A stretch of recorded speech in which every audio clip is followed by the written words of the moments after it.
Hey, thanks for tuning in. It is tea time with Tangi. And as you know, with this channel, I always um, introduce what tea I'm drinking for the day. And it is Tazo tea. It's green tea. It's my go-to tea. I'm not trying a new tea this week. I've not been feeling too great. I think I'm having some allergy symptoms, but you guys like my new little cup? Isn't it cute? I got my little picture on there. But anyways, thanks again for tuning in. Make sure to like, share, comment, subscribe. I am Tangi. I am a immigration and business attorney. And this channel is basically just me going over what's, you know, the topic of business, money, credit, finances, and immigration. And so today's tea, like I said, is green tea, but our topic of the day is business structures and how to go about picking a business structure. So let's go ahead and get into the tea of this business stuff today. Um, so, I have, seen a lot of new businesses starting up, and whether or not they are registered or if they have, if they're doing something on the side and they're not quite really sure what they want to do with their business.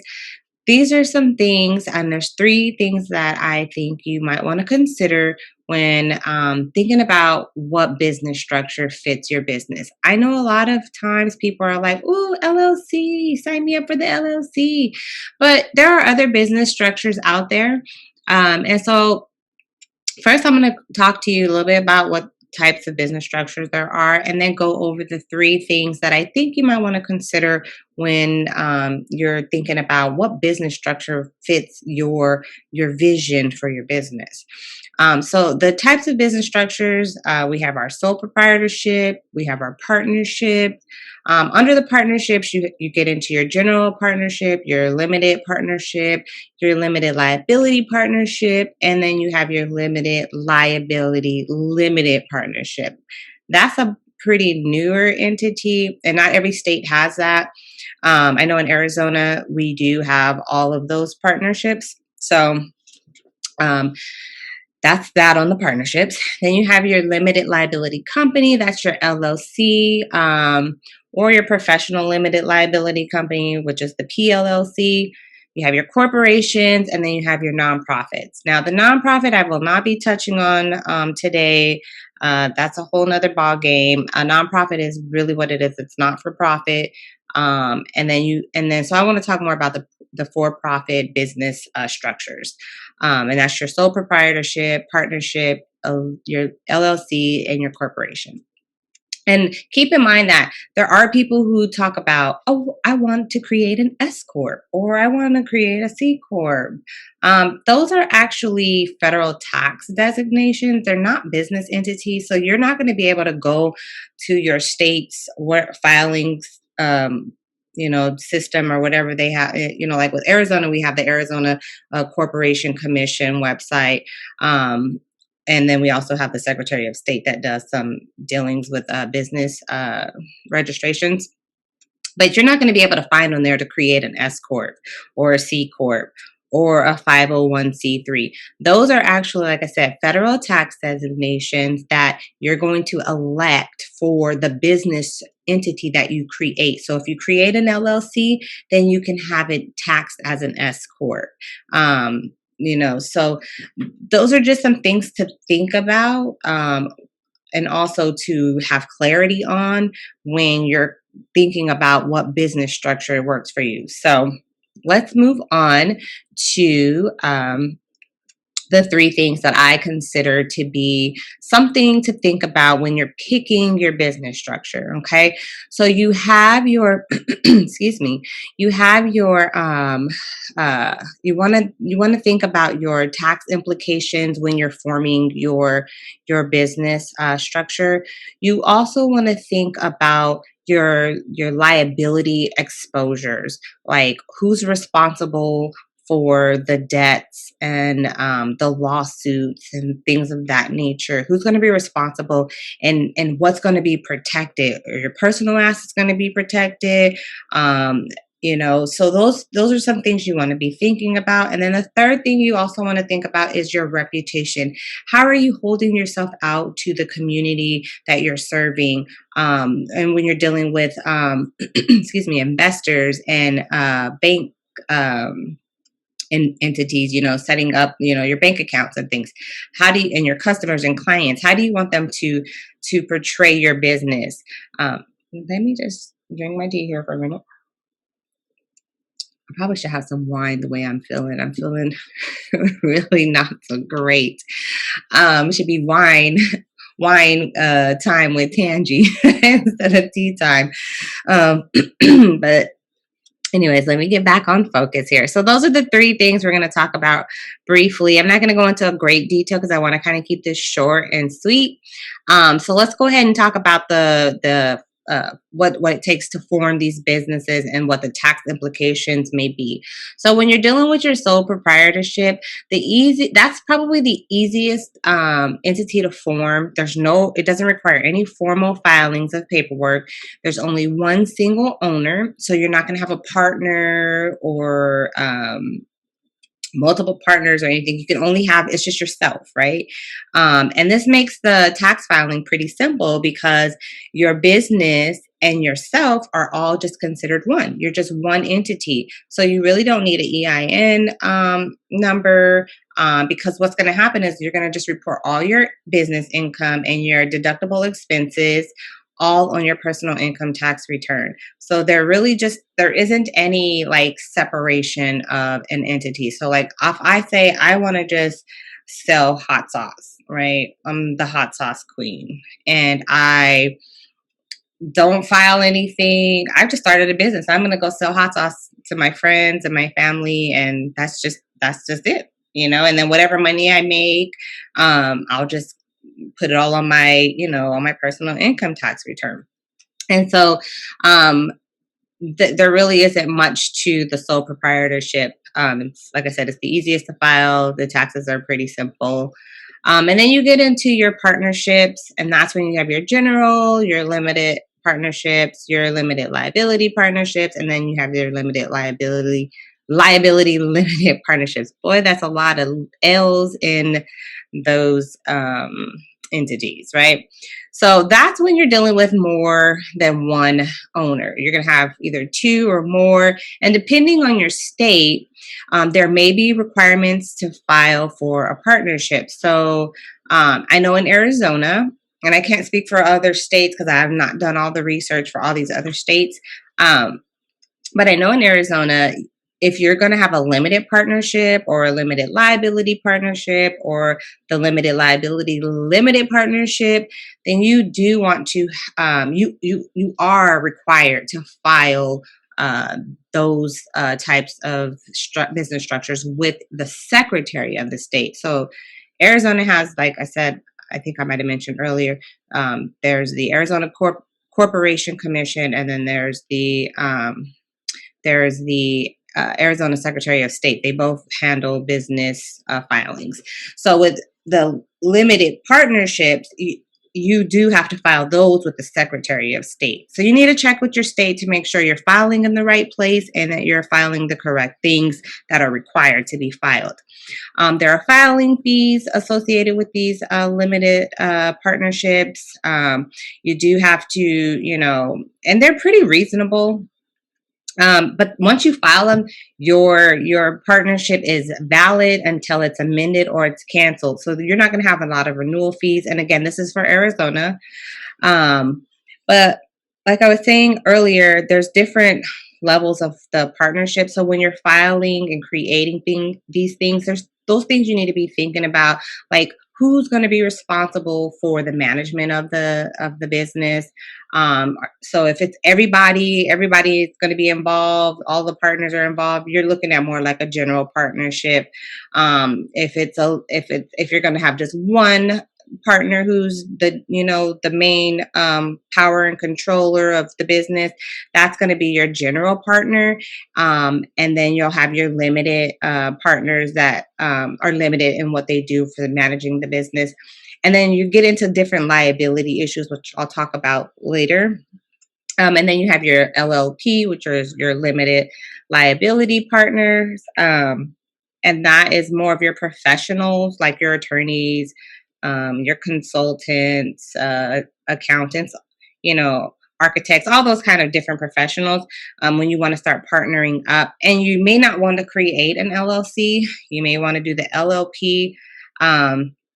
The filing may be less expensive, maybe less paperwork.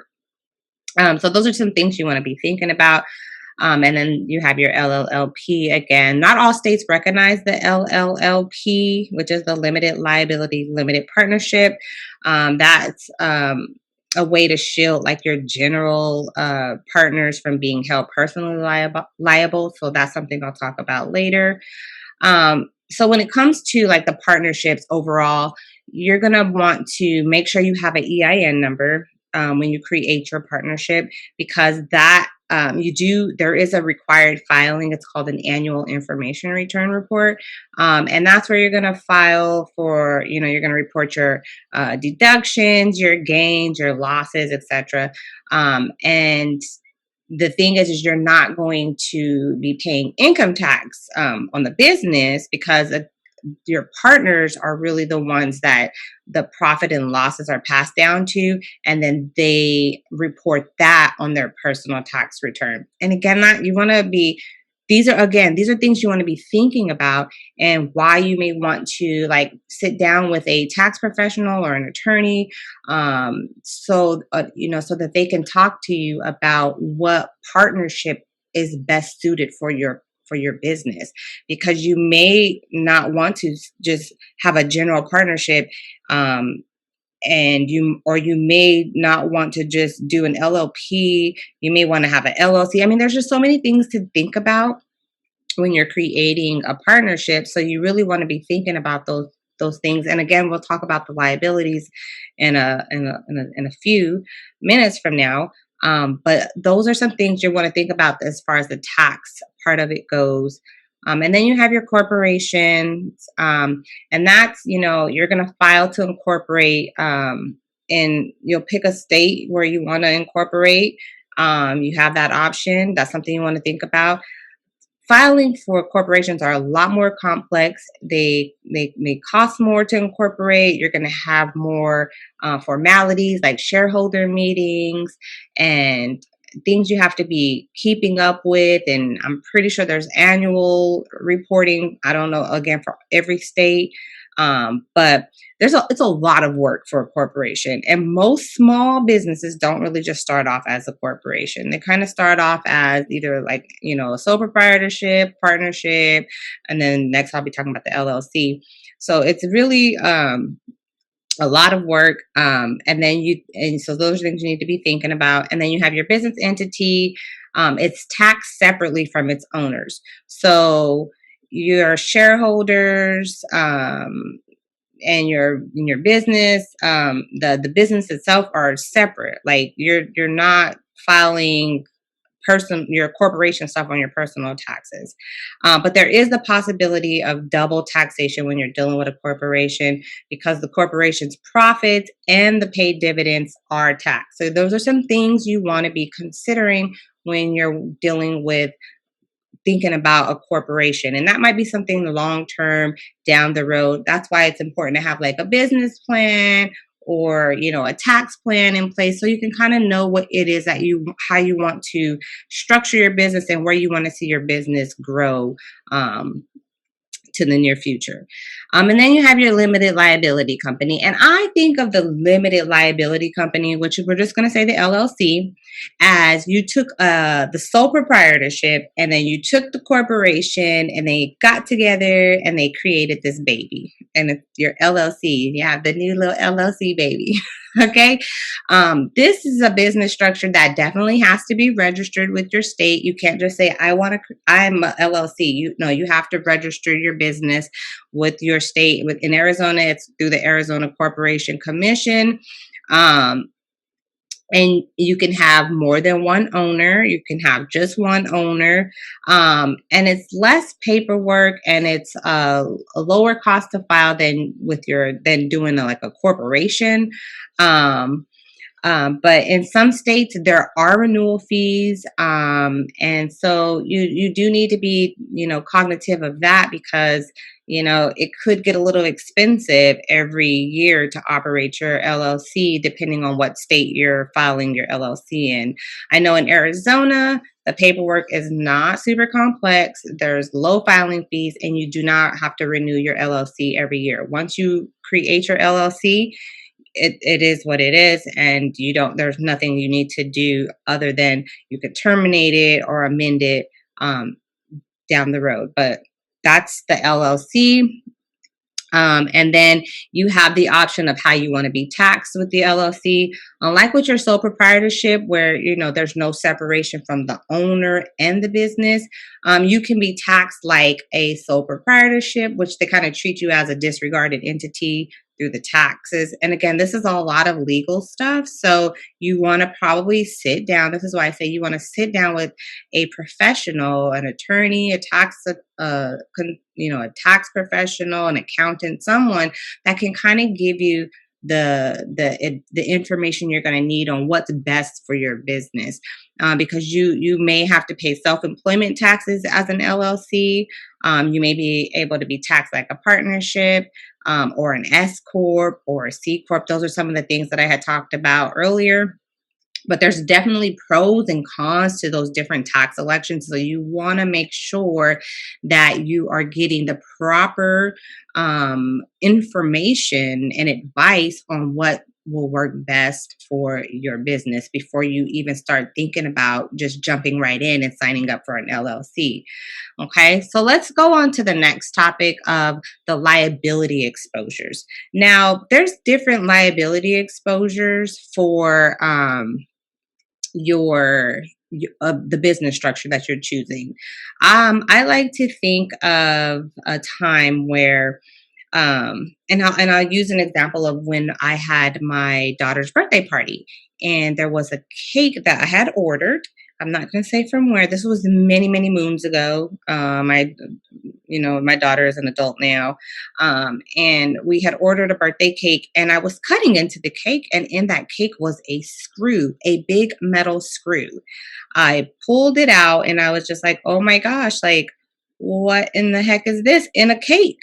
And I thought to myself, what if one of the children had bit into that piece of cake and, God forbid, choked on that cake and had died or broke a tooth or cut their mouth, right? I would literally have sued the hell out of that company.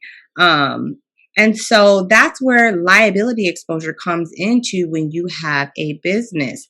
So if you're the most I would say the most protected forms of business structures, that are the most protected from their personal liability, are LLCs, corporations, LLPs, the limited liability partnerships, the limited liability limited partnership, and the limited partner.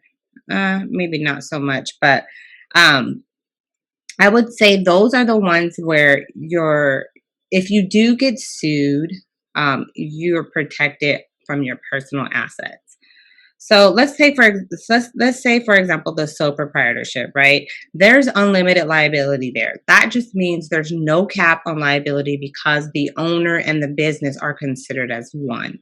So, in the event you get sued by a creditor or someone using your products or your services, guess who they're going to go after? They're going to go after not only your business assets, but they're going to go after your personal assets.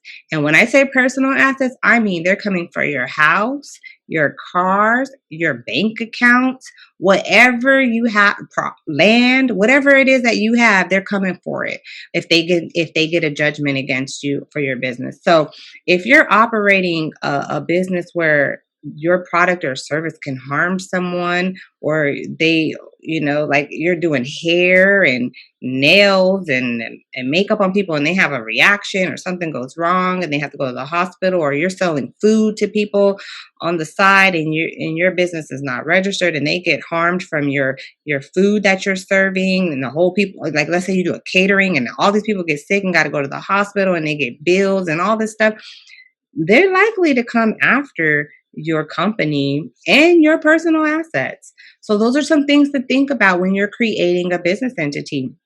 You're going to want to make sure that you're picking a business structure that's going to protect your personal assets.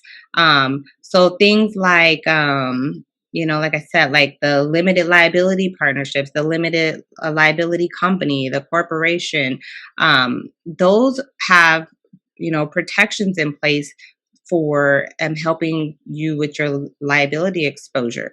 The general partnership and the limited partnership are almost like the sole proprietorship. There's like no personal liability protections of your assets. So, like if the business gets sued, the creditors are free to come after, like I said, not only your business assets but your personal assets.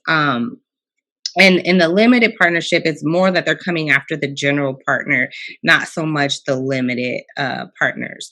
But again, you're going to need to make sure that you're creating these contracts and putting in place, who's the general partner, especially with partnerships. You're going to make sure who's the general partner, who's the limited partners, because there's different liability issues involved with that. And those are things you want to be thinking about when you're considering creating these partnerships, and other business structures.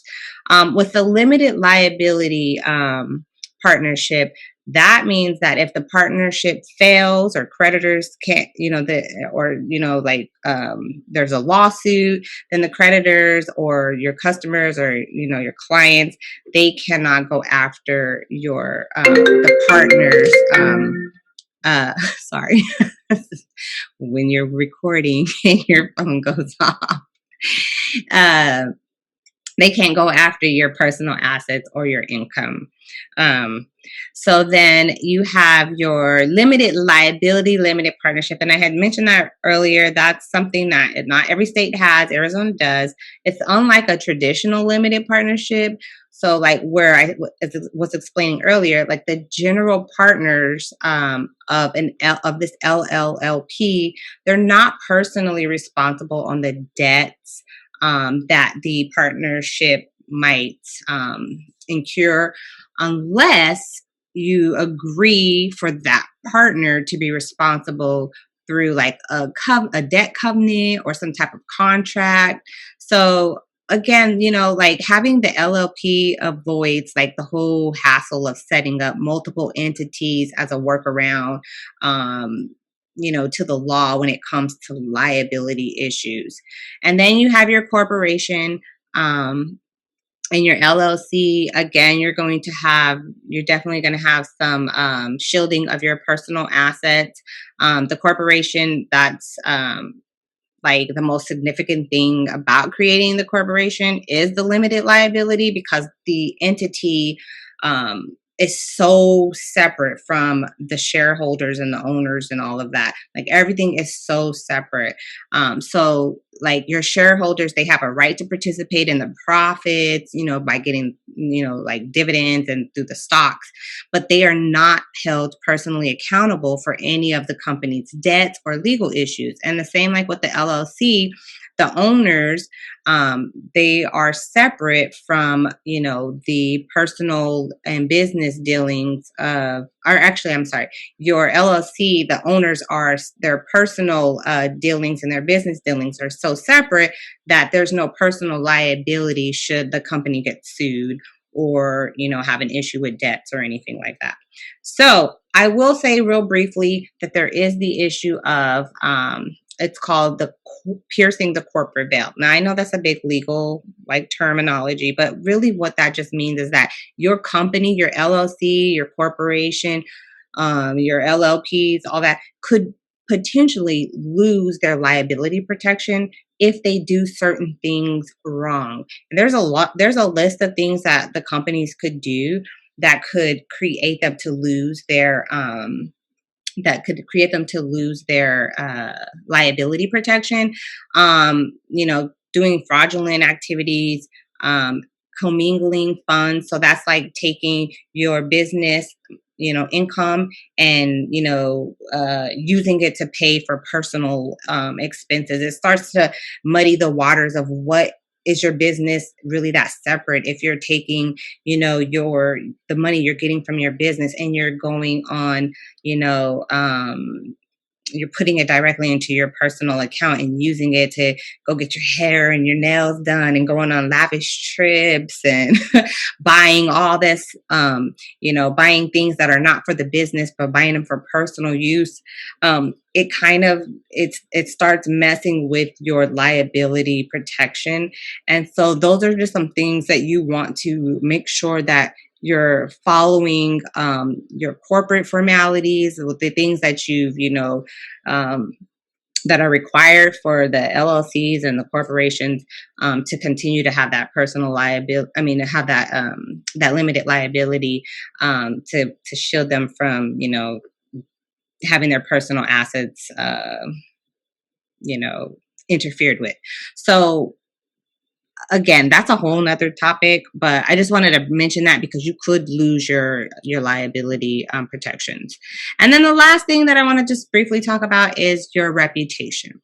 So, when you're running a sole proprietorship, you might run into having a difficult time getting funding for your business or raising capital for your business, because maybe investors and banks are likely not to view your business as reputable. They might think of it as more like a hobby, like a side hustle. You're not legit. You're not registered anywhere.